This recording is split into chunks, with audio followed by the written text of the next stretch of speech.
Greetings, gamers, and welcome to the 227th live stream from the Misfit Gamer Studios. I am your host, Vortex, and this is D&D Discussions. On today's episode, we are going to be talking about conditions. We're going to be defining what conditions actually are, what constitutes a condition, find out if there's anything else in D&D that fits that quality but isn't considered a condition.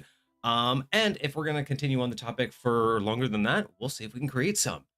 So let's begin. Let me bring Kage in here by joining the actual stream. Bada bada, bada bing, bada boom, Bada boom. There you are. Hello, my friends and neighbors. Fantastic. What's going on, Soul? Nice to see ya. Nice to see ya. Absolutely. Shalom, soul. Welcome. All right, let me get this. So what I want to do real quick. Whoops.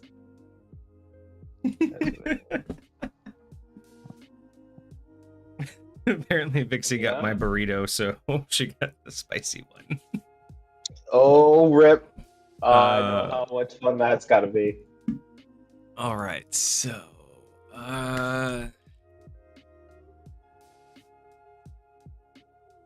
first I want to find out real quick, what is the official like D&D 5e definition of a condition, right? So that's where we want to start. What is a condition? That's interesting. I'm curious if you can find out a different one than I do. So I'll just kind of look here from Roll20. 5e basic rule sets contains blah, blah, blah. So conditions alter creatures' capabilities in a variety of ways and can rise as a result of a spell, class feature, monster attack, or others. Most conditions, such as blinded, are impairments, but few, such as invisible, can be advantageous. Interesting. Okay, so a condition lasts either until it's countered, the prone condition is countered by standing up, for example, or a duration specified by the effect that impose the condition. If multiple effects impose the same condition on a creature, each instant of the condition has its own duration, but the condition's condition's effects don't get worse. I can speak today. The creature either has a condition or it doesn't. Okay, so, and this lists 1, 2, 3, 4, 5, 6, 7, 8, 9, 10, 11, 12, 13, 14. 14 plus exhaustion. So technically 15 conditions is what I'm reading here. I got the same. Okay. Except exhaustion. Yeah, I do it. Yeah, exact same. Okay, so we're kind of looking at a condition alters a creature's capabilities in some way, has innumerable ways to be resulted from. So we're not gonna bother with how it, because it could be spell, class feature, attack, doesn't matter, or other effect, right? So the source doesn't matter. It has to alter capabilities. But it does not. What's that? You had an alternate when you were reading that. There was like another piece of terminology. Like it's sometimes this, but so most conditions such as blinded are impairments, but few, like invisible, can be advantageous. So what's interesting though is so it alters creatures' capabilities. So what we have to do there is do something that I think a lot of people don't do. We have to make that very fine line between capability and ability. Because something like the prone condition affects your ability to walk. Blinded affects your ability to see. Invisibility affects your capabilities, such as sneak. You are now more capable because you can't be seen. Do you understand? Like, what you're capable of is not necessarily what you're able to do. See. So there's an abstract. The way I hear that is it affects your ability, but it's almost like the ones that are advantageous affect other people's ability to see you. Well, that's just one example. I'm just thinking because that's what, like, capability of pulling something off does not necessarily equate to your ability, right? So sneaking by dex is a ability, but being invisible, giving you an advantage, is your capability of doing something. So I'm just saying, I'm I'm just trying to define that it doesn't have to affect what the character directly can do, right? It doesn't have to directly affect something on our character sheet. The capability is just abstract. It means it will affect it will affect the outcome of something you can do. Let's call it that. I like the line of thinking that you were talking about when it came to all of the abilities that you have, talking about like prone and everything else.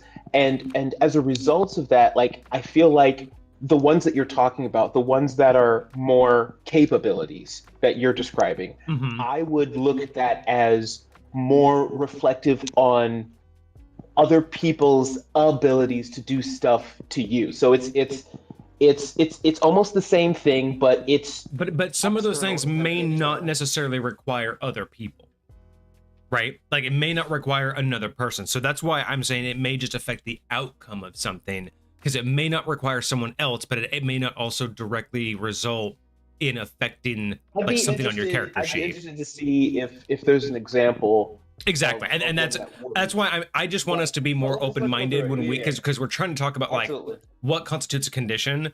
And when I hear capability, my first thought was like, oh, my speed, my strength, my dex roll.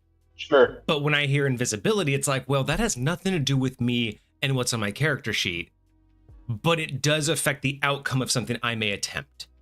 So when I think capability, it's outcome of an attempt that the character can do while under this condition, whether positive or negative. Because that also covers things like dice rolls, right? Like things that, you have negatives on saves or something like that, right? So yeah, I think that we can very much open the idea of what a condition really is, because it doesn't have to affect your character sheet. I think that's all I think I'm asking for in terms of like first definition, because I don't want to narrow us too much, right? Because it sounds like sure. It sounds like we might have options, but you may be right. Maybe the only examples we can find are ones in which require other characters. It theoretically affects other people's character sheets in regards to us, which is going to be interesting, because if that is the case, then that may open up a different door to what constitutes a condition. Because then it would be questioning, if it requires other people, then what conditions could not be possible if no one's around? Kind of like if a tree falls in the woods and doesn't make a sound, right? Like, are there some conditions that are impossible if no one else is there, right? Like, think about being invisible. Being invisible when no one else is around, to a certain extent, doesn't have an effect. So it's like, yeah, you're invisible, but like, are you invisible? Like, there's no one to perceive you. So the purposes of you not being visible is almost irrelevant. So it might as well be as though you were not invisible. You're not wrong. You're not wrong. You're not wrong. I'm not saying you're wrong. Right? Okay. Wild. So really, at this point, all we know is you can get a condition in multiple ways, and it just has to either affect you directly or something that you can do. It has to affect the outcome of something you can do. Yes. It has a time limit, but it can also be ended. So it either it lasts until it is either countered or a duration. So countered meaning you do something like prone, you stand up. But or that also indicates that none of them are instantaneous. Right? Well, this is just how long they last once their effect takes place. All of these are considered instantaneous, as far as I can tell. Once the action happens, the effects are instantaneous. When you think about a spell, spells have durations associated with them, and the duration associated with an instantaneous spell means it happens and it's done. Like fireballs, it's instantaneous. I do it and it's done. There's no duration for it. It doesn't last. It doesn't persist. But everything here, when we're talking about conditions, is something that is persistible. Yes. Right? It's something that has the ability to be done over a period of time. So I do think that's an important distinction to make. Is like it has to have the ability to be done, like teleporting couldn't be considered a condition because that happens instantaneously, and it's not something that can persist. But a condition can be the result of something that was instantaneous. So a instantaneous spell could blind you. Like a Oh, exactly. A flash But bomb could have or, a prolonged. yeah, Yes, but I do like that, but it does broaden the difference of it doesn't have to be maintained. It can also come from instantaneous. Mhm. Okay. Okay, so it can be instantaneous. It can last. It does last. So it either persists for a set amount of time or has a specific counter. Like it either has an end time or a counter. It's not permanent, as far as we can tell. Sure. Um, but it does say specified by the effects imposed by the condition. So I guess that does mean a condition can be permanent, unless otherwise stated. It can be. Yes. There's Yeah, no it because is you can be permanently permanent blinded. unless- You could just be permanently blinded. That is technically having the blinded Yes. condition. Okay. If multiple pecs, okay, and whatever it is can't be stackable. So conditions are not stackable. So if multiple effects impose the same condition on a creature, each instant of the condition has its own duration, but the condition's effects don't get worse. So you can't blind someone twice. Yes. You can continue the blinding, but you can't be more blind than blind. So whatever you define as a condition can't stack. Like you can't be prone twice. Like you can't be proned. You know what I mean? Interesting. You know what? You know what's not a condition? Being on fire. Being on fire isn't theoretically a condition, but should it be? I'm so glad you brought that up because that was going to be the very first one I brought up once we went through the list. Okay. Okay. Once we went through what should constitute a condition, that was the first one I was going to bring up. So I'm glad you did. Okay. So we know that it can be started by anything. It has to affect a capability. It has a duration. And it can't technically get worse. Like, again, you're on fire, you're on fire. So blinded affects an ability you have, a ability to see, which affects capabilities that you can do with sight. So charmed affects your abilities of the mind and your capability of thinking. Deafened, your ability to hear and your capabilities with sound. Frightened, of the mind and your capabilities with I would say like your confidence. Grappled is a physical one, but it's more of a like grappled / restrained is interesting because restrain's not a condition. Oh wait, no, stun. Oh yeah, no, it is. Okay, so so grappled, physical condition, incapacitated, another physical condition. So invisible is interesting that it's a condition and not an effect.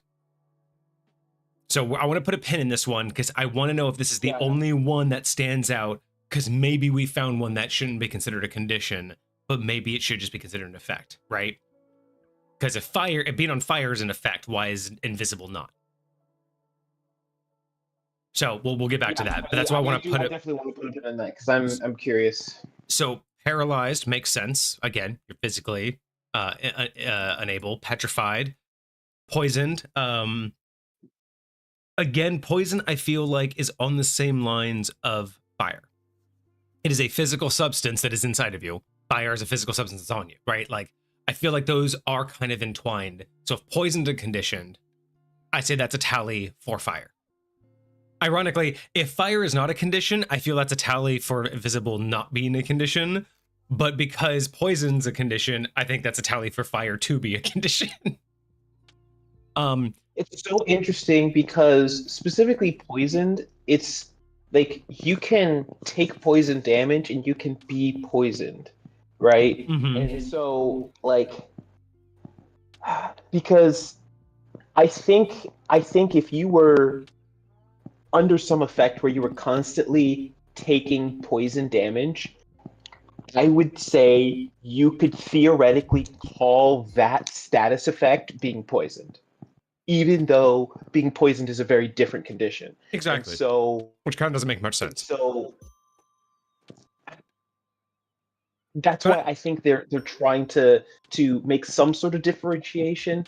And I'll get into what I think that is. I think to a certain extent it has something to do with ongoing damage. Because none of these things have anything to do with damage. Well, and if you really It's wanted to just get into it, affecting. being poisoned is your body's reaction, whereas like the poison condition, or like the poison condition is your body's reaction, whereas being poisoned is the poison's effect, right? So if you get poisoned, the poison affects you. But afterwards, the ongoing effects would be your body's reaction to said poison. Yes. You know, Yes. so that's kind of how I That's feel always- like I understand why they're trying to differentiate those two, but Mhm. same thing with fire. It just tells me that fire should still be on here. Prone is interesting. It's always a very interesting to consider that a condition, because Yeah. it's more of a position. Like I can choose to be prone, Yeah. and the only thing is, it's like because the only reason I feel they made it a condition is A, it can be instigated during combat, like you can be knocked prone, and B, it has a direct combat effect. Because if you notice, all of these have direct combat effect, which is another thing that conditions. Because again, thing about being the poison versus being poisoned. Poisoned is just damage, but it does not affect you in combat. Poisoned affects you in combat. All conditions somehow affect you in combat. So that's another tally mark that we can say. If prone is a condition, I think being mounted should be a condition. Interesting. And I know that sounds weird, but those two things feel very akin to me. Because, like you said, it is a position you can take, right? But, like,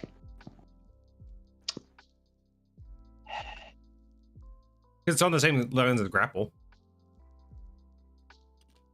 Yeah, like you're attached to a thing, you move with another thing, like your speed becomes its speed, right? And like basically your speed becomes zero while you're mounted. Well, no, you still have your speed because at any point in time you can get off the mount. So because I mean, yeah. Other than that, because restrained makes sense, stunned makes sense.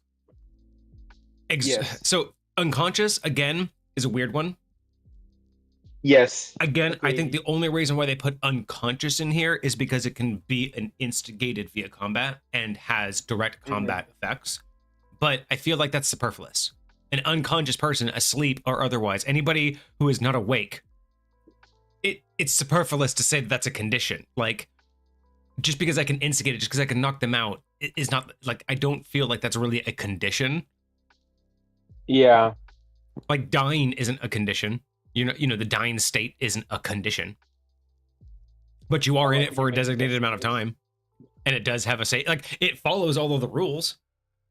Well, theoretically, when you're dying, you are unconscious on top of making death saves. So, like, they impose that condition on you and call it dying, basically. That's fair.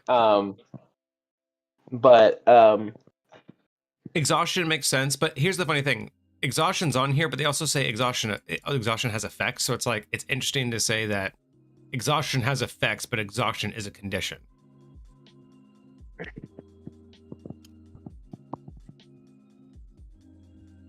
Oh no. But because, like, you got to think about all the things that exhaustion does to you. Disadvantage on ability checks, speed is halved, disadvantage on attack rolls and saving throws. All of those things can be accounted for in other conditions. Other conditions do all of those things. I mean, not specifically those things, but like they can affect your. Other conditions can affect your speed. Other conditions can. Except for your hit point maximum is halved. That doesn't happen anywhere in any conditions. That's crazy. But disadvantage on rolls is in other conditions. Disadvantage on ability checks. I don't think any of them directly have death, but still, like, the majority of the stuff that exhaustion does, I would say, is stuff that you can get from other conditions.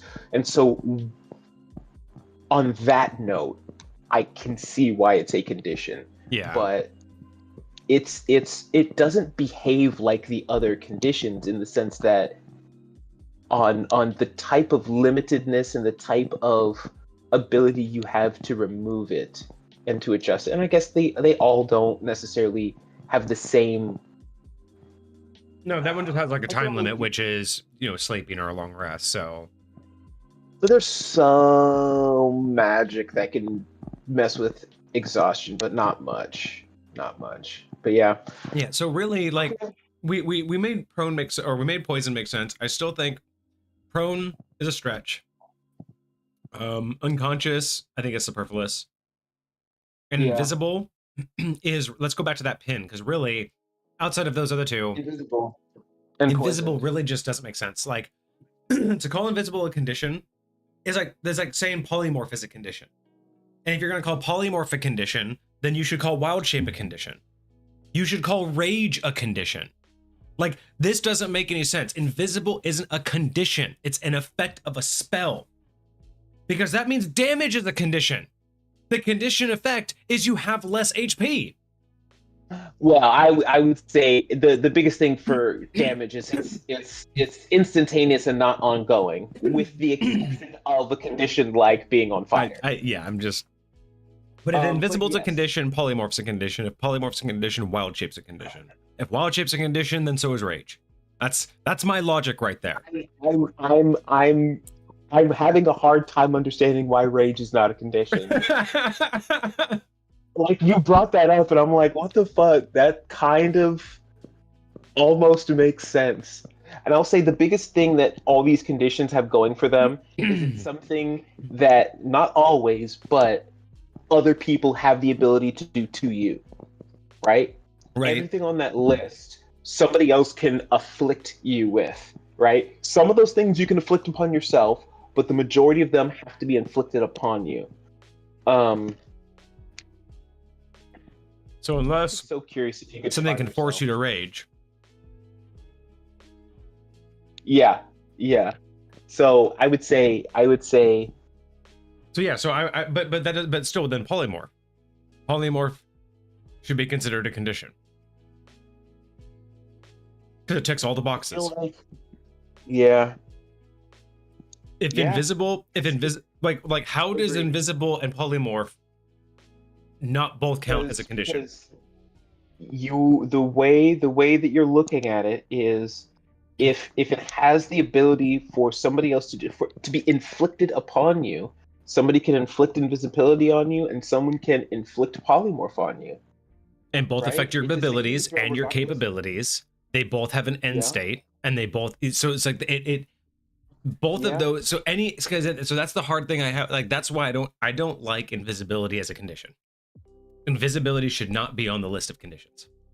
And I think the biggest thing with invisibility is there because a lot of what invisibility does is a passive effect that interacts with the combat narrative, right? It's a passive effect that interacts with the combat narrative, and it's just the fact that you are invisible and other people shouldn't be able to see you just by the fact that you're invisible. Like when you polymorph, you just get a new stat block and then you just operate with this new stat block in mind, right? Like, and you still do all the same things you would normally do, but with invisibility, like it affects the way other people see you, the way other people treat you, the way certain spells affect you. So what Like about alter there's self? all these. I mean, like honestly, if you got polymorphed, your creature type would change, and that would affect the way spells affect you, and like certain other things as well. So, like, there's definitely But play on both sides. isn't the spell altered self? Isn't that basically like a disguise spell? It just makes you look different, but does nothing else. So that would be similar to what you Um, just described for invisibility, right? Like, because again, I am agreeing with you 100%. It's just I'm just trying to figure out like what made them decide that invisibility of all the spells is a condition. Why is this one thing a condition? Because it does say, like, I mean, think about this. Like, remember yeah. I'm gonna show it on screen for anybody who wasn't here the whole time. So alters capabilities can be triggered by a spell, class feature, attack, or other effect. Mhm. So again, I think I understand why fire is not a condition, because fire does damage. So that's my logic there. Being on fire would Yes. make you do damage, so therefore being on fire is not a condition. But if Yeah. invisibility is a condition from a spell, then any kind of spell that alters you, like alter self, I don't understand why that's not a condition. And then what else would be? What about fairy fire? Why isn't that considered a condition? That is the exact opposite of invisibility, and it does everything. But again, it does the exact opposite of invisibility. That should be considered a condition, which doesn't make any sense. Fairy fire doesn't make sense to be a condition. So it's a skin condition. Like calling fairy it's a skin condition. Yeah. It just get You can't. And it's funny. I think it actually calls it the effects. Wait, what does it say? Any creature also outlines duration, objects affected, dim light, radius 10 feet. It doesn't say effect. It can't benefit from being invisible, so you just don't get any of the effects of being invisible. Yeah. I definitely agree with you. I think that invisibility does not need to be included on the condition list. I think the biggest thing that invisibility gives you is or the biggest, I would say, call for addition to invisibility to this list is it can happen outside of a spell effect. Like there are other things, like there are racial features, there are other things that can turn you invisible or like can give you this effect. But I got one for you that should replace it. It should be an obvious one that we should have mentioned before, but we didn't. That should replace invisibility. Being muted or being silenced. It prevents you from communicating. It prevents you from casting certain spells. Being silenced or muted in any capacity should be a condition. If being blinded and being deafened is, being muted should be. And you know what's crazy? Why isn't there a spell to do that to somebody? Although other than silence, yeah, but like I'm talking one about person, singular person. I just want to have this particular effect. Like even if it's like a little silenced bubble around your head centered on you, like I feel like that's not like reverse ventriloquism. You can just take someone's voice and they can't speak. You can just be like, nope, I prevent you from speaking. Like I will say the biggest reason why they probably never did that is because it would be so rude to spellcasters. It would be so rude to spellcasters because the vast majority of spells have verbal components. Exactly. The vast majority of spells have verbal components. Which is why that should be a condition. Small few. Being muted should be a condition. Yeah, dude. That would be brutal. That'd be brutal. Yeah, you're silenced. Absolutely.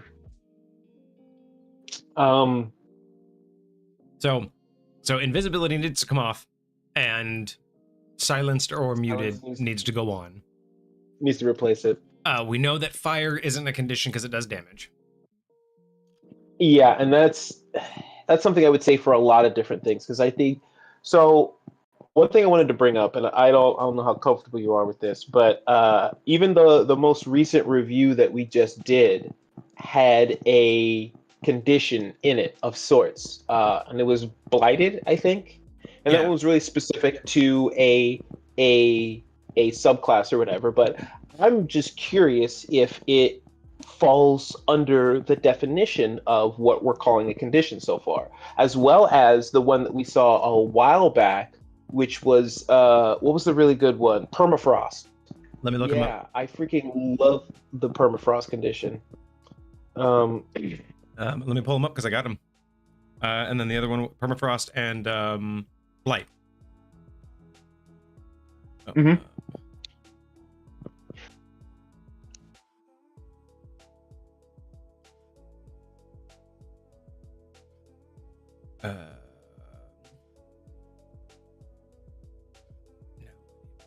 No, that's the.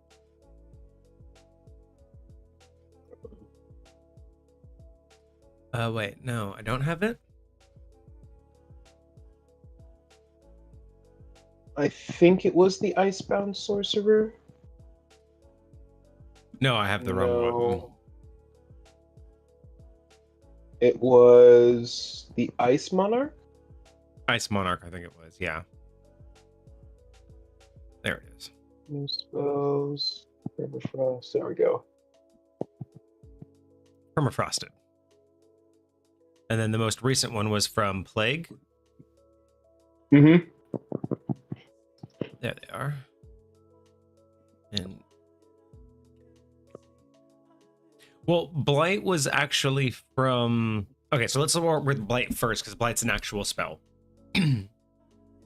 So it's instantaneous. We talked about that before, is whether or not instantaneous counts. So necromantic energy washes over a creature that you can see within range, draining moisture and vitality. Constitution saving throw, which none of the other conditions have a saving throw that I've seen. The target takes damage. Okay, so Blight costs damage. So wait, so that's the spell. So yeah, here, let me see if I can send this to you real quick. let me just pull out the actual thing, because I have the. Oh no, that's right. It wasn't in the thing. That's right. If you click the home brewery link, so if you go to the page and click the home brewery link on the other side, you can see it. You scroll down to the second page, and it should say blighted condition.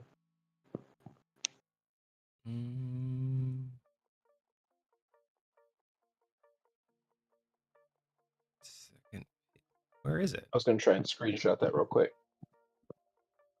You don't see it? Oh, platinum. Okay, I was looking at all the. I didn't realize it was in the highlighted area. Okay, so boom.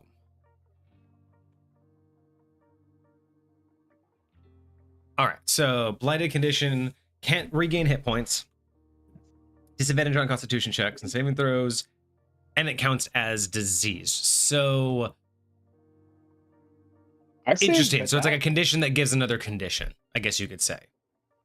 Yeah, which others do. There's plenty of conditions that say you are restrained, like incapacitated. You also count as restrained. Okay. Unconscious, you also count as incapacitated. You know, stuff like that. Yeah. So I would say that the blighted condition passes.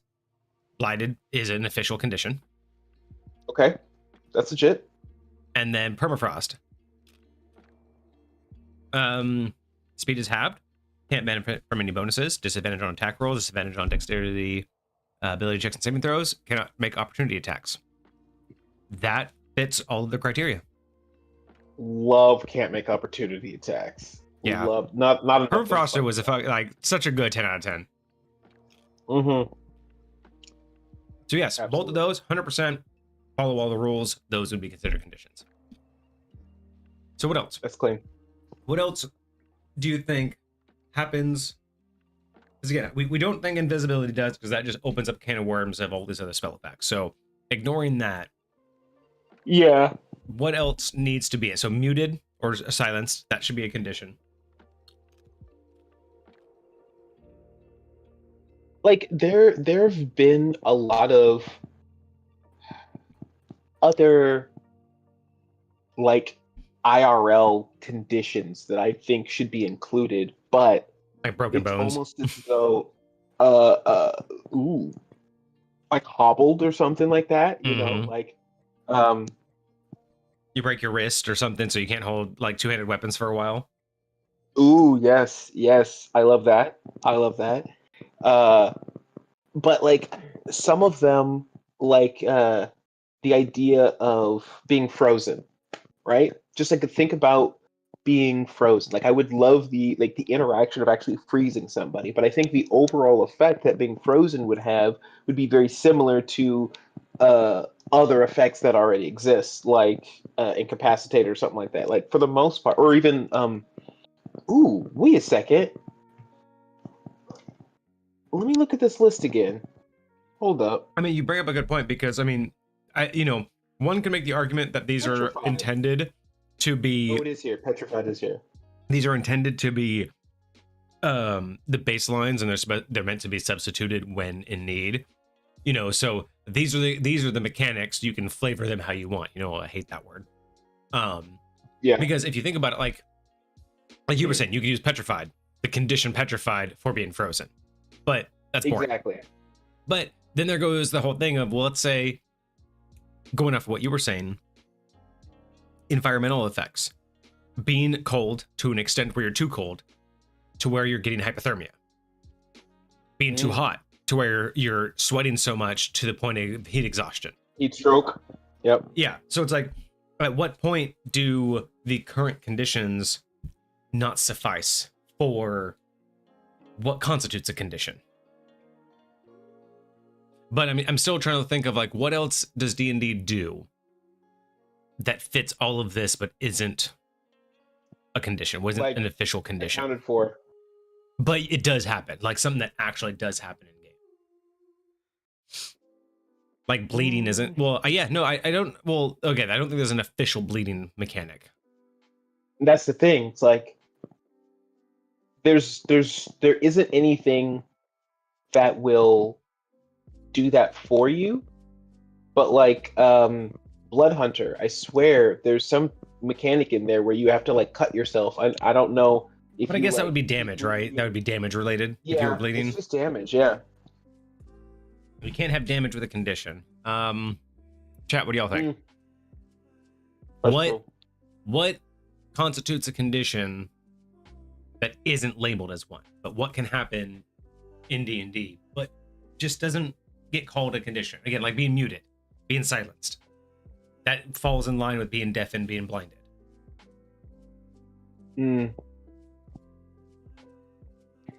I'm curious because like we're just talking about senses, right? So let's go down that road for a second.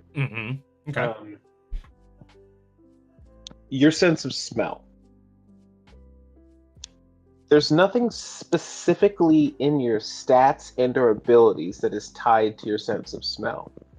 But I would say that your perception overall in general, if you have a sense of smell, is deeply included in that, right? Like when I'm walking around in my house, like if there is a unusual scent, it is going to catch my notice, and like it would for sure be a part of like what draws my passive perception to something if I notice that, right? I mean, it's outside of RP, like you just said, like a passive perception thing. Smell is probably the least used sense in all of D&D.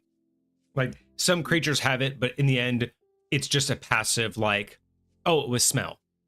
Now, here's the funny thing. I 100% agree with you, though, because I have things in High Point, and I have characters in High Point that actively have things that affect smell. So, I do agree that smell is so underutilized, but yes, losing your smell would be considered a condition. Speaking of just like the senses. I mean, on that going thing, numb like should be a condition. Like you were saying, taste.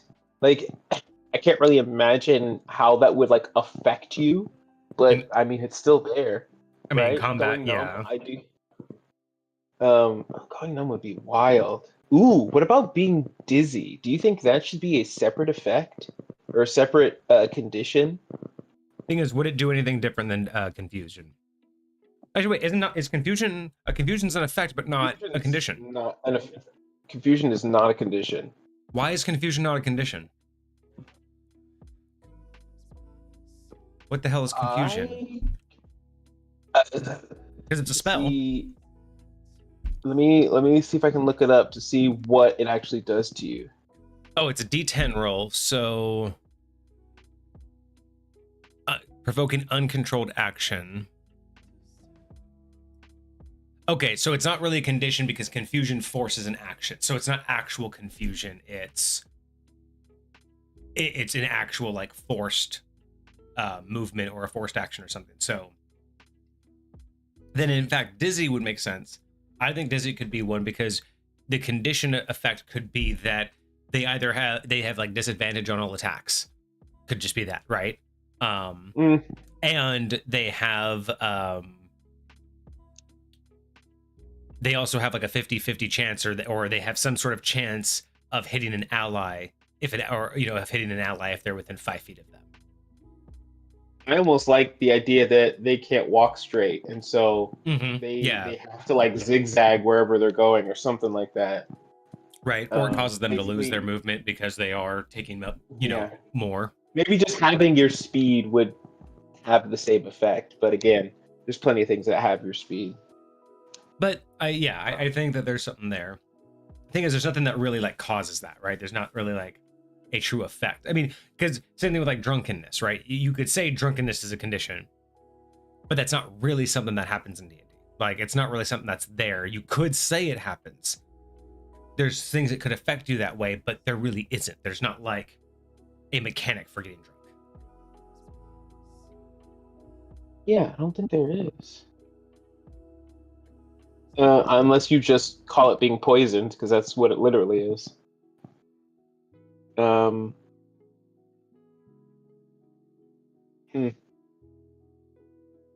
Yeah, I think anything that like affects your So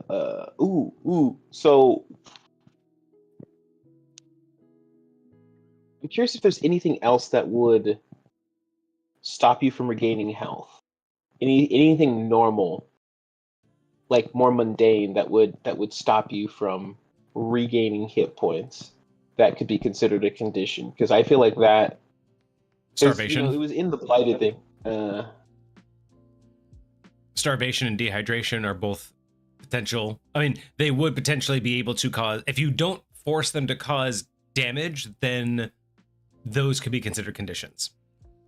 Like, they don't actively, like you know what they could do? They could prevent you from gaining hit points until you eat or drink, kind of thing, right?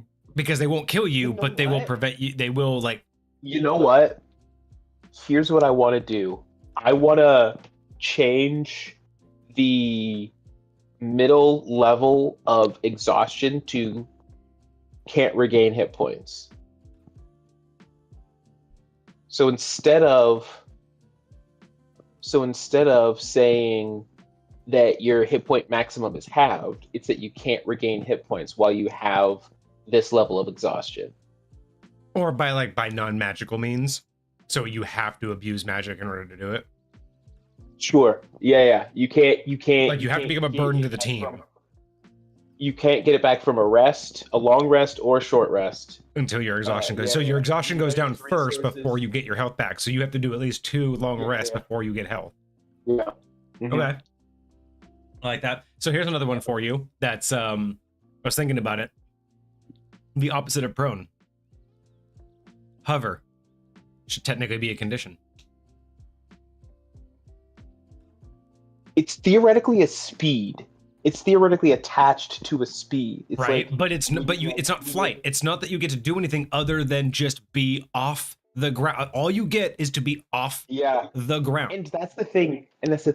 I think it should be a condition, because those that can hover don't necessarily always hover. And being able to differentiate when they're hovering and when they're not, I feel like is valuable. Because if I cast grease while you're not hovering, you can't just be like, oh, I have hover. Like, no, you weren't hovering at the time. Well, unless you want to say like it's the whole thing of like they slip, but then they like slip and they stay in the air because. Sure. But that should be a reaction. But you should have to spend a reaction in order to roll.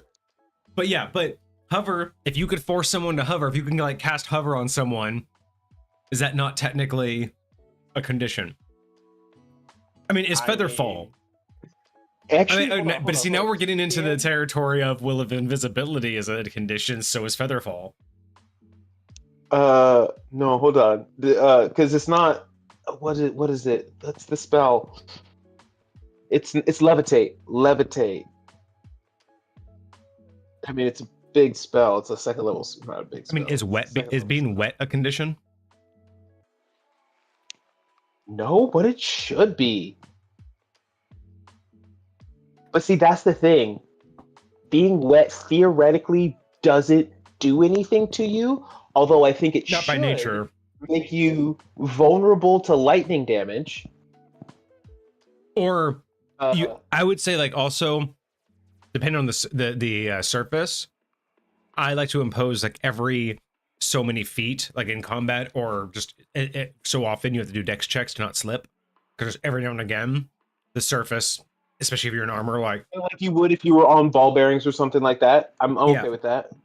But you know, So, like the surface could be wet, just like a surface could be on fire. yeah.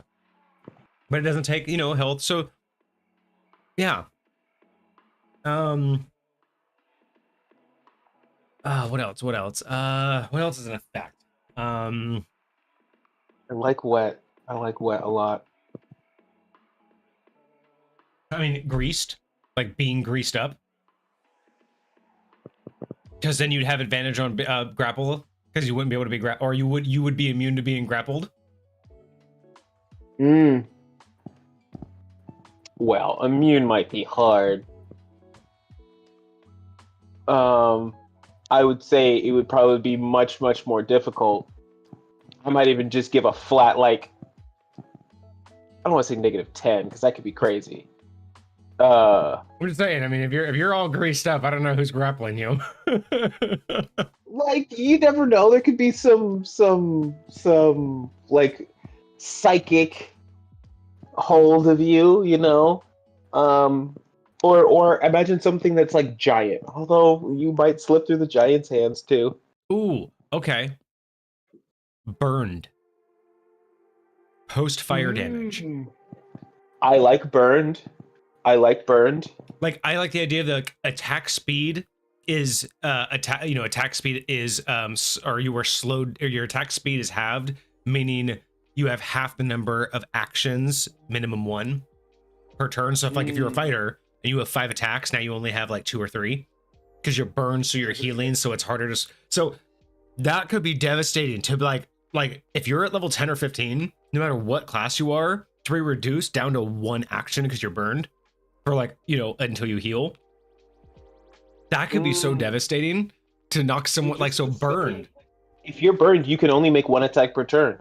Yeah, just you are limited to 1 attack per turn until you heal, and then 1 action per turn, and that's any of them. So you could do a bonus action or a main action, but you can do 1 action per, and that's including movement. So you can move or you can attack, but you get 1. You can just say this: if you do that, if you're going to give them a whole action, then taking the attack action would give them multi-attack. Right? Mm-hmm. And so would they be able to do all of their multiple attacks, just not a movement or a bonus action?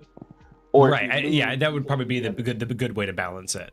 But yeah, so something like being burned, I think, would be a cool temporary effect. I like that. Because right after being burned, the skin is tense, it stings, it's annoying. Like, you got to wait at least a long rest until that goes away. So I would like either disadvantage on attacks or limited number of attacks. Limited number of actions, a reduction in speed, something like that would be kind of cool temporarily. That, or until you get magical healing. Like, I think magical healing would undo that effect. So yeah, magical healing or long rest. I swear, I don't know what, it was either a game that I was playing or some like alternate set of rules, but there was a bunch of really interesting conditions that some people had and they were using, and I'm trying to think of the ones that, because you can do a lot. Let's just put it that way. You can do a whole lot if you really wanted to. You could make a condition for everything. You could make a condition for a pulled hamstring. You can make a condition for, a stiff neck. Again, you can make a condition for this goes back to my mentality of not everything needs to be codified. Sometimes, and that doesn't mean that means homebrew or not. Sometimes a one-off just makes sense to do that call and then move on. Right? But I've had characters break a rib or break an arm, but it was just a one-off. I don't need to have a rule for it. Mm-hmm. Yeah. But I do feel like there are some, like Burned, that we've been talking about, that I think there's really a place for. I think silenced. There's definitely a place for that, like an actual codified condition. Like, these types of things, I feel like really have a place to. I feel like if you give it a concrete voice, it'll be used a lot more, right? It'll have a place for DMs and players alike to hold on to it and find places to use it, right? What you're saying is that Whereas we a need to lot put of a the other chapter in the DMG all about conditions. We need to codify a couple and then have a whole like thing about uncodified conditions, meaning here's Yes, examples, but these aren't meant to deconstruct be conditions. strict. It's meant to be used again because we're teaching people how to play the game differently, not here's a set of rules to follow. It's how to make rules about, Yes, how to make rules to better your gameplay. but just like we were doing, right? We were deconstructing exactly what a condition is. As the first thing we did when we got on here is we started saying, "Hey, what is a condition? What does it mean to be a condition?" And so when somebody else wants to think about, "Hey, I would love to have this condition in my game," they can go and they can look and they can say, "Hey, these are the types of things I want to make sure I look for when I'm Mm-hmm. creating a condition. These are the We types of can things I define want to make it. sure I have." Yeah, and be able to like put those like find ways to put those things together themselves. And so I love this idea of helping people to deconstruct and then reconstruct the game into exactly what they want it to be, so they can turn this into their own thing. Like that's what you and I do. That's what I think so many more people should do. You Well, know, and considering that too is not only will they be able to find their own path for it, right? Like figure out what makes sense for their own game, um but I guess being able to, I guess, yeah, codify some of those things maybe also gives them an example of how far they can take it to for like balancing purposes, not just saying, hey, here's an idea, but it's like, here's a couple that work for us, because I it's so funny how many people again are in the D&D TTRPG TikTok space are so divided mhm. whether or not you should follow rules as written or whatnot. But it's like, that's my thing, is like, if you're playing a game and there's no rule for it and you don't want to spend hours digging for it, I would rather be able to teach people, hey, don't worry about here's a rule set, but here's just a book that you can peruse through, and it will help you be confident in making a decision in the moment, on the spot, right? And Yeah, moving on with the game without having to worry about, well, do I need to make this thing a big deal? It's like, no, just consider these options, make your decision, and that has to be your one-off, and move forward with it, right? I think there's definitely I a think space for that out there. and I think that there's definitely, because there's so many controversial perspectives out there. Helping people identify the pros and the cons when it comes to certain things, I feel like is super valuable. Like I think we brought it up last stream or whatever, but talking about like your favorite, either like it was like a hot take or like your homebrew rule that like you don't like or you don't agree with. And Mm. there's a lot of people out there that like will not have HP for their monsters. They'll just let it die whenever it feels good to let it Oh, yeah, die, yeah, right? yeah. And so like there's a lot of controversy on whether that's a good thing or a bad thing to do. Well, at the end of the day, there's pros and cons to doing that, no matter what, right? There are a group of party members that are going to love being in that combat when that's the case. Specifically, depending upon how the DM executes it, right? The Right. DM executes it well and like really feels out his party, really knows his players and knows how to do that really, really well. And his players can't tell the difference, and his players enjoy every minute of it. Who's to say you shouldn't play that way, right? If you're doing it and it feels bad, and the way you execute it with your players, they're looking at you like, what do you mean he's not dead yet? What do you mean that person always gets the final hit? What do you mean? It's there's a lot of scenarios where there can be good and bad. And so when we do stuff like outline for people, hey, these are the potential benefits that you can have from doing things this way. These are the potential downsides you can do things this way, and then allow people to, like we always say, find what works well for you. Whenever we do our reviews, either you're more confident in what you're doing, or you have a better idea of the direction you want to go at the end of it. But that's what it's always there for. So Right. Yeah, I think that there's a lot of benefit to having something like the ADMG out there. Because I really don't think that there's much like it. You know what I mean? I think everybody has tried to put out a publication that either is their own rule set, their own TTRPG, their own setting, or Yeah. their own supplemental. And I really think what's going to set ours aside is it's not really going to be any of those. It's going to be absolutely. just a read through to kind of get, I guess it's going to be more of like a schematic read through of mechanics, right? It's going to be more of these aren't new mechanics to think about. It's a new way to think about mechanics. I honestly look at it like TTRPG glue. Yeah. It is literally the in-betweens of all the other solid spaces. It is the thing that allows you to look at and understand what's out there and turn it into what you use and what you do and what you like, you know? Yeah. And hopefully people will see it that way and take it that way, you know? Well, you know, and again, it's like it's going to be very pro homebrew in some people's eyes, but I don't think it's not going to be homebrew as in you should be making your own game. It's going to be in the sense of sometimes the game you're actively playing doesn't solve everything, and it's a book designed to make you more confident in making those decisions when you either don't have the time yourself, yes, or you don't have the resource. Like again, I really don't like I get the mindset that there are games that do things better. But if I've put $100 into multiple books and I've read and I put dozens of hours into reading them and ingesting them and playing the game and I run into a barrier, I know another game might do that better. But it's not like I'm trying to play D&D and being like, you know what? I want to really play Ninja Turtles.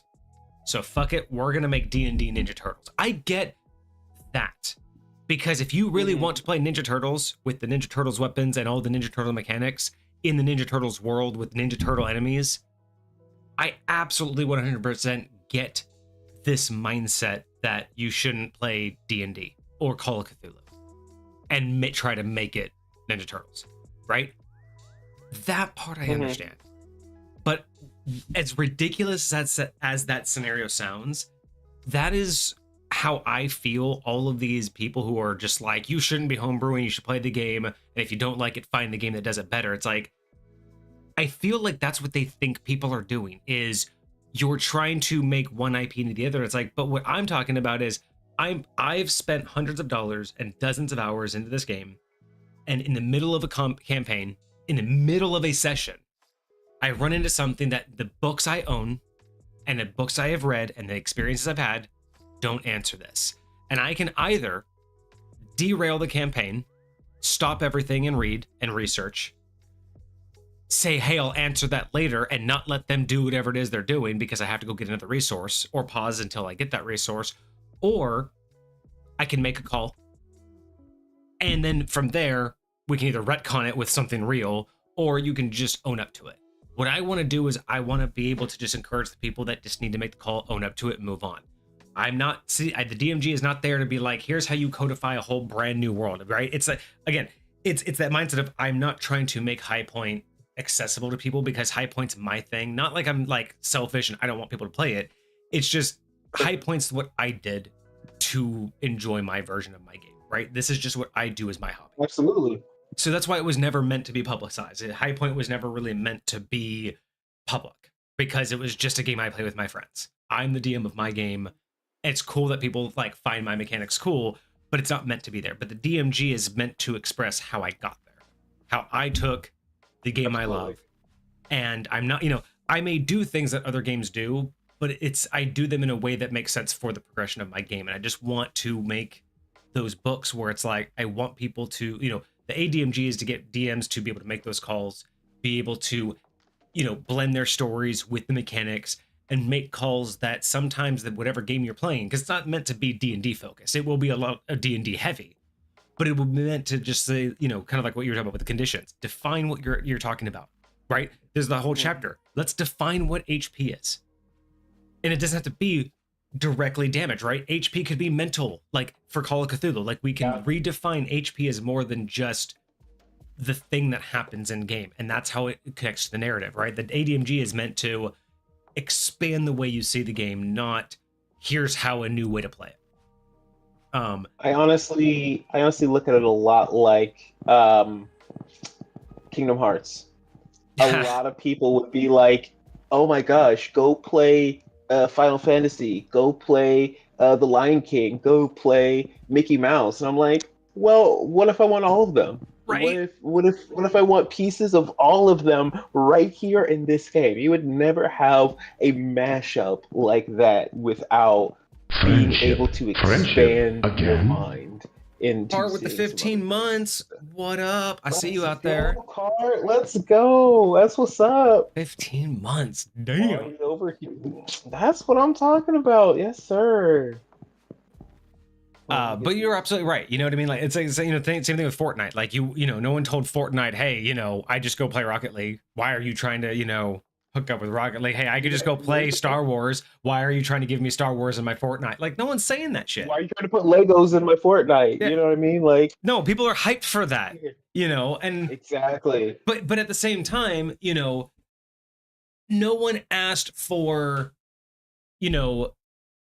like no one would have necessarily been happy if like the regular Fortnite building mechanic turned different because they incorporated Legos. So all of a sudden you have to build walls piece by piece, like Lego wall instead of all at once, right? That would have been intrusive and extremely bad. People would have been like, if I wanted to go play Legos, I'd go play another game. Get the fuck out of here, right? But what they did was they added a Lego version of it within their game, just like so. It's like so that's where I get where people are like, yeah, if you want to play a different game, go play a different game.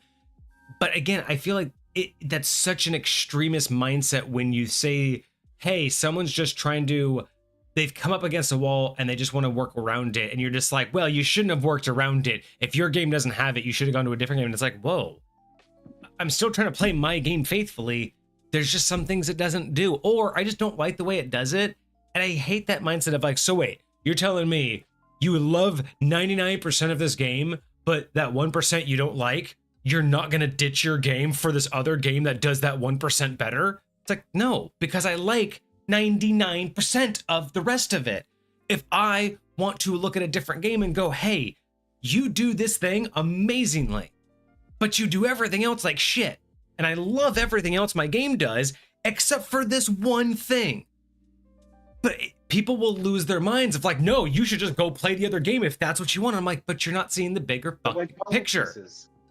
You know what I mean? Like, it's so fucking annoying. It's, and I tried to make an example one time on TikTok about, it's like, look, if I want to play a game where my character has a laser sword based off of a magic crystal that based on what color type it did or what kind of crystal it did would do a different color in a different shape, and, they were able to retract it, I can make that in terms of like, I can put that in my D&D campaign if I want that weapon, and if I want it to come from a society of monks, whatever, right? But you don't have to say, well, if you want that laser weapon, go play Star Wars. And I'm like, it's not that I want the game of Star Wars. It's just that I really like the mechanics. And if in my D&D campaign and story, someone wants that type of weapon, I would much rather figure out how to make that weapon than say, let's scrap everything, start a brand new story so you could have a lightsaber. It's like, no, I'll just teach you how to use magic to make a lightsaber, and we can go along with another 99% of my game that we all love. But oh my God, D&D doesn't have a lightsaber, so we should scrap it because your character wanted a lightsaber. So let's say, fuck it. Let's continue. Let's drop a 10-year game. Screw the 99%. Absolutely. We want that one. Absolutely. Like, that's the frustrating part is it's like, not worth it. They don't get that that's how they come across. Like this is why I lost respect for the buff DM a little bit over that little like wannabe squabble he tried to start. Cause it was just so petty and so dumb that it was just like, you were missing the much bigger point here because you were trying to act like everybody wants to, cook a Michelin meal on a hot plate, and you're just like, no, you need a whole kitchen. And it's like, no, all I wanted to do was sear a steak, and what I have is a hot plate, so I wanted to switch out pans. And you're like, no, it's like, bro, you took it way too far. Like, it was a very simple idea where some people just want to overcome a hurdle, but you act like they are bastardizing the entire game. And it's like, sometimes, and more, because there's some people like, yes, look, do some people take it too far? Yes, some people try to recreate their whole game from scratch. Some people would say I took it too far, but I knew what I was doing. I'm not trying to act like what I'm doing is normal. I'm not trying to act like most people should do what I do. But what I'm trying to do is take all of the experience I've had at doing the wrong thing. And I want to encourage people that once in a while, when you need to make a decision, there are ways you can make that decision work. You know what I mean? But again, people lose their fucking minds over it. I get the idea. I get the idea of wanting to respect something in its original form. I think that's why a lot of people are sub purists when it comes to anime. I think that's why a lot of people are just snobs and gatekeepers in general. It's because their mindset is, I respect this thing in its originality, and I don't think anyone should be allowed to change it.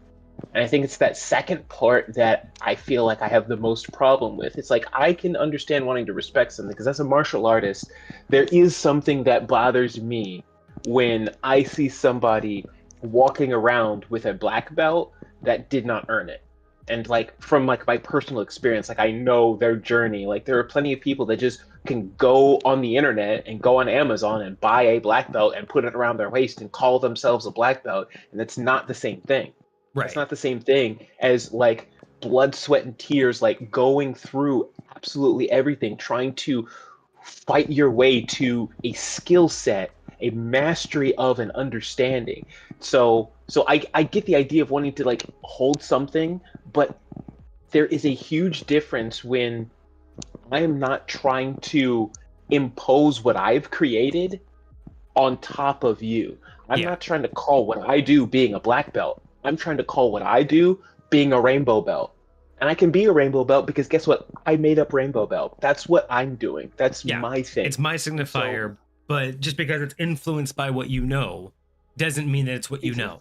It's trying to do something. And again, it's like, TTRPGs are the same thing. There's the book purists where it's like, no, you have to go with what's published. It's like, no, you have to go with an established dojo. And I'm like, do you know what happened before that dojo was established?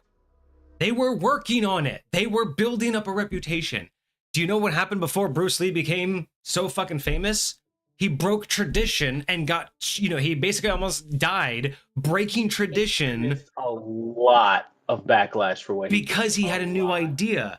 But now we look at it and go, oh yeah, that's just a worldwide known martial art. It's like, yeah, but once upon a time, he was the bastard who was like, no, he's going against tradition. He's making his own thing. And again, this is why I made that TikTok a while back where it's like, if you hate on homebrewing, but you like Daggerheart and Draw Steel, you're a hypocrite. Because you cannot tell me that you are rules is written hardcore purist, but you like Draw Steel and Daggerheart, because you know where those fucking things came from? Two dudes homebrewing what was already there. Like, it's infuriating when you look at all. I mean, you know why Pathfinder even exists? Because people were frustrated with D&D, and they said we can do it better. And that is why so many people confuse 3rd edition and Pathfinder. Like, there is a reason why there is not a non-zero, like there is a unsubstantial amount of people who confuse Pathfinder with, like, you know how, like, 2nd edition had like Dark Sun and Greyhawk and all of those places. There's some people who thought Pathfinder was just that, or 3rd edition, because it was a homebrew that got published. But now everyone's like, oh, it's Pathfinder's much better than D&D. What was Pathfinder before it was published? So it's like when people say, well, High Point's just homebrew, you shouldn't be homebrewing. What was anything before it was published? Fucking homebrew. It's so, but again, but it was published. You know what it takes to get published? Just a couple $100, like a couple $100 to a couple $1,000. And we can publish whatever the fuck we want, because go on Amazon Books and look at all the $1.01 books out there. Anything can be published. And again, we've talked about this, the infuriating aspect of people being like, oh, well, it's published, so it's been tried, it's been tested, they wouldn't publish it in bull fucking shit. Look at anything in 5th edition. There's no cross-checking and cross-understand. Like, no, they are not playtesting these things.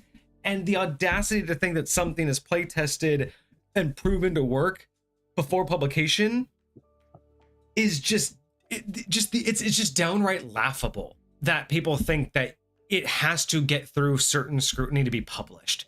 They're books. What it takes is literally paying someone enough to print it and then sell it somewhere. That's it. Doesn't matter if it's edited, because trust me, there's tons of books that don't get edited. Did you edit it? I edited it.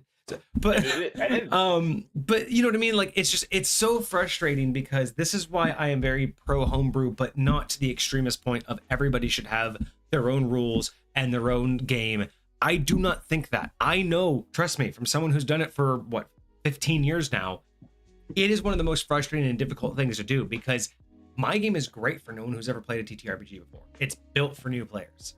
What it's not built for is anybody who has an expectation of what D&D is supposed to be. Why? Because I don't do things directly by the book, and I don't do things the way they are expecting. Some people have very much enjoyed that. Some people have thought it was very a fresh approach. Some people have actually thought it was better. And there are other people who are just like downright, no. And that's fine. Nope. To each their own.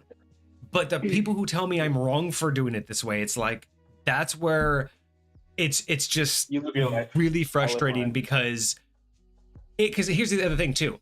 When I talk about it and be like, yeah, I've been doing this for over 10 years, but then I get shit for it. It's like, what if I am the next Matt Colville? What if I am the next Matt Mercer? Like, what if what I am making, what if I was low key hoping to make, I've always said it out loud, but what if I didn't? What if I never had talked about it and never said I wasn't planning on publishing High Point? What if I secretly was? All of those people who were just like, oh, you should just go play other games. It's like, what if you were literally actively going against the next big thing? And then the audacity for me to publicize it become bigger than anything. And then what would they be like? Be like, oh yeah, it's actually pretty cool. Like, no, fuck you. Because what you did is you bastardized it for so long until it finally became popular. And then you were like, oh, okay, it's actually pretty cool. It's like, see, this is my problem. Is, because like think about it, like I'm actually am in development of a TTRPG. It is nothing like what I've ever played before, but that's the whole point. But it's inspired by, right? But that's just it. It's like there's so many people who would just like go against it because, oh, well, someone's already done it. It's like, but what if I could do it better? Where is the encouragement of that? Where is that option of, oh, maybe you will come out with it? But no. But once I have a book, once it's in a shiny book cover and has pages to it and you can purchase it for money, oh, suddenly I'm just a genius. Suddenly, oh my goodness. It's obviously been play tested. Wild. So, it's just, that's my thing about it, is like, it's so frustrating to see something that was once just a great launching point turned into this, I don't want to say by the book, but just this like, checklist mentality, this spreadsheet game, where it used to just be, I think I've told you, I think personally, the story of what, I think I told this like maybe on my very first stream, but what got me into D&D when I was a child was not even playing D&D. It was hearing stories of it. And I still to this day remember the very first story I was told about it by one of my camp counselors. And it was just so amazing to hear this concept of a free-flowing story in a world that they were just evolving and walking through and creating as they went and making maps and making these characters. Yep. And just doing things that felt right in the conversation. And then to go from that and watch it evolve to this, I've built this monstrosity god. Hopefully you can throw enough dragons at me to win, DM. But by the way, I know every trick that you can possibly throw at me, and I know every rule, so you can't like.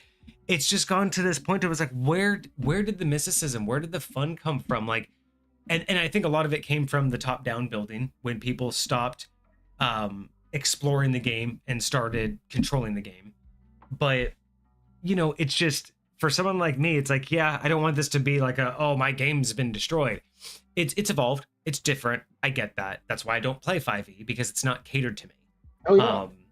But I still think that there's a lot of people out there who would appreciate, like, again, you've seen it on TikTok right now. I mean, the last couple months, a ton of people going back to second edition and third edition being like, what was all the talk about? And then they start playing it and they're like, oh my gosh, like, I see what the talk was about. And that's what I want to bring back, is just, it's not about bringing a new game. It's just about bringing back old habits. You know what I mean? It's about, you know, it's kind of like taking the new Call of Duty, but bringing all the old players back and being like, let's show them how we used to play the game. Like, let's show them the old meta, right? Let's use old meta in the new game. And that's kind of what I want the publications that we make to be, is a new representation of how the old meta can still work for the new game. Yes. Absolutely. Maybe that's the tagline. Old meta in a new world, or old meta. Old meta in the new age. Yeah. Like, so that should be that. We should think about that for the tag for the ADMG, is just old meta in the new game, or in the new world. I like that. New age, actually. Yeah. Old meta in the new age. Old meta in the new era. That's it. I put it down. I like that. We should workshop that, but that would be kind of cool. Because again, I think that would also be a great slogan for the book to kind of represent exactly what we're talking about, right? It's not a new game. It's not a new TTRPG. It is the old way of thinking brought to the new version. So yeah, I think that. And meta, I think just it works for a lot, especially for Misfit Gamer Studios, because we also don't want it to necessarily be specifically D&D. Like, it is going to be called the ADMG just for the reference, but it's not supposed to necessarily be for D&D. It's just supposed to bring back the old mentality of how to look at a game and how to deconstruct it for your storytelling purposes, your narrative, and your players. Big facts. All right. I like that. Well, I think that's good. I think that pretty much covers everything that I wanted to chat today. Conditions are cool, but cool. Conditions are, they're not as limited as I thought. I thought we might come up with a few more. Maybe there aren't as many conditions out there, but I still think definitely there are a couple missing. And invisibility, I am officially saying it now. I am disavowing invisibility as a condition. I will not ever, from this point forward. It's just an effect. I'm not going to ever consider invisibility condition. That's the hill that I'm going to die on today. If anything I learned from today, invisibility is not a condition. Wild. I love it. All right. All right, man. Well, I hope you have. Hey, hi. Are you already? It's like over an hour until food time, and this one's already like, hey, hi, you're streaming, you're talking, can I get in on this? Can I get some food? Clearly up in this beast. Hi, you want to say hi to the peoples? Anytime the camera's on, it's time for me to get fed. Anytime the camera's on, it's time for me to get fed. You don't want to show them your beautiful face, sir? No, you just want your food. Look at this young man. Well, hello. Boop, boop, boop. Okay. Boop on Snoop. Mario Kart Destroyer? Oh, you just want like something that replaces Mario Kart?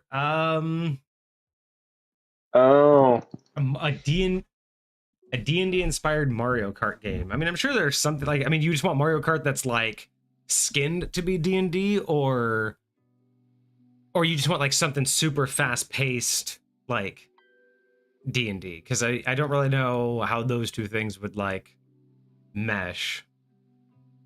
But I do agree, Mario Kart has taken the lead far too long in the arcadey race space.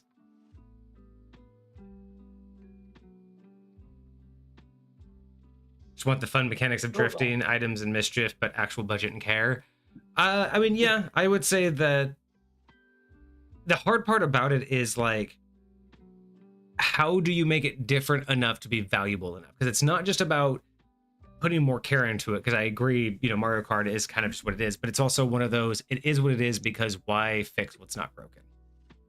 And the thing about Mario Kart is if you're too close to it, yeah, because if it's too close to it, people are just going to say, well, why don't I just play Mario Kart? Right? And if it's too different, then it doesn't scratch the itch of Mario Kart.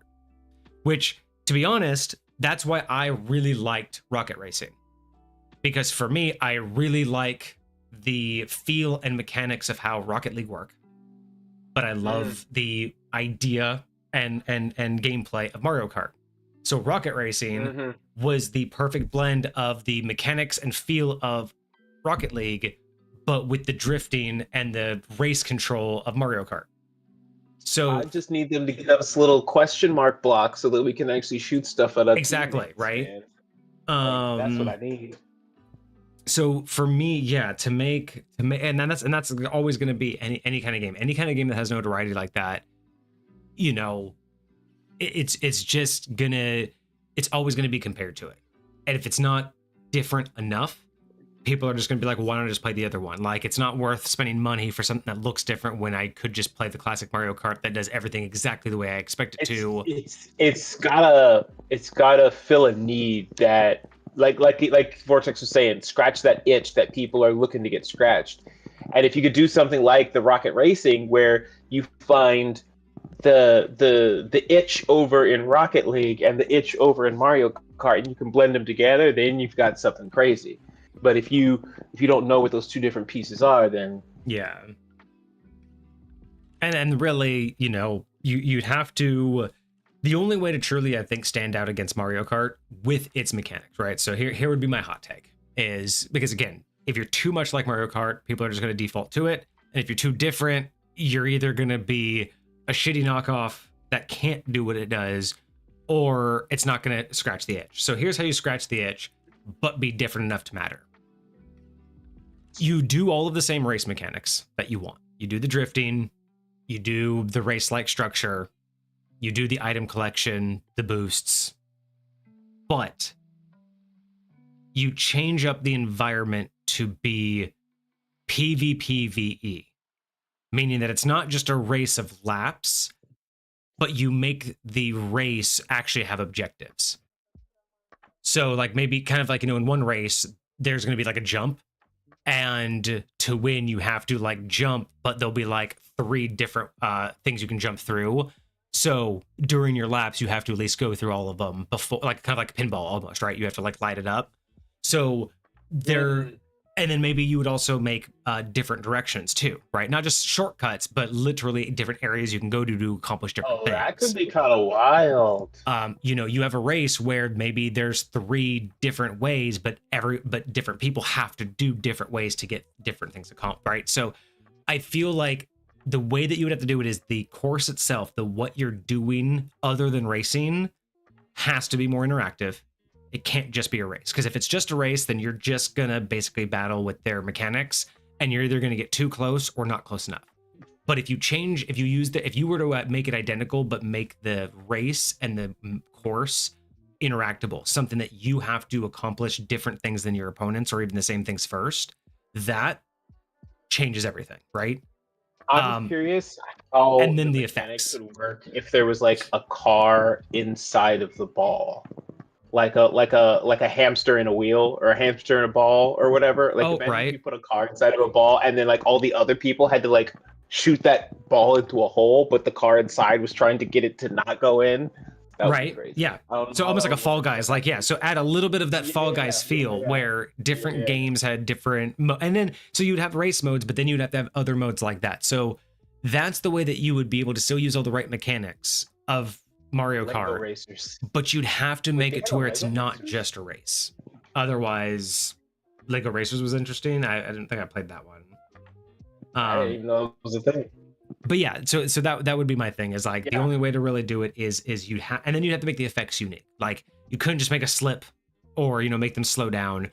You know, you'd really have to like make it truthfully different. Like, you know, like some courses or maybe all maps have like a mirrored roof. So one of the effects is that they actually get attached to the roof. So they actually drive in like a mirror. So left is right, right is left, and their screen is upside down for a time.